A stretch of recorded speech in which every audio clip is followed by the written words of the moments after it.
L'info éco avec Capital. On commence avec l'info pratique. Vos demandes de prestations sociales vont bientôt être facilitées grâce à votre fiche de paie. À partir du 1er juillet 2023, en effet, tous les bulletins de salaire devront comporter une nouvelle rubrique dénommée montant net social. Ce dernier correspond au revenu net après déduction de l'ensemble des prélèvements sociaux obligatoires.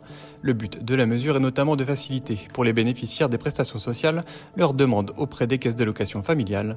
Découvrez notre article où vous pourrez retrouver cette nouvelle mention sur votre fiche de paie. On enchaîne avec la mauvaise nouvelle du jour pour les femmes avec enfants. La réforme des retraites n'améliorerait pas leur pension. Pire, dans certains cas, elle pourrait même baisser.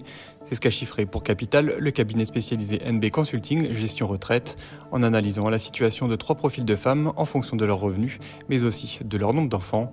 Et ces femmes, même en travaillant plus longtemps, ne gagneront pas forcément beaucoup plus une fois à la retraite.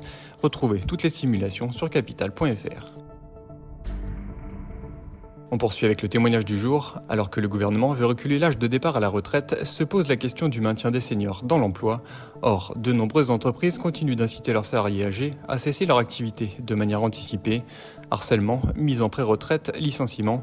Les méthodes des employeurs sont variées, comme le montrent les récits que Capital.fr a recueillis à la suite d'un appel à témoignages.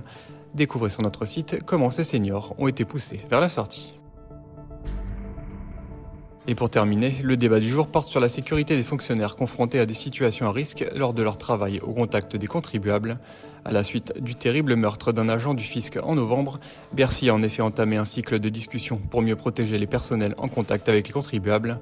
Plusieurs idées sont sur la table.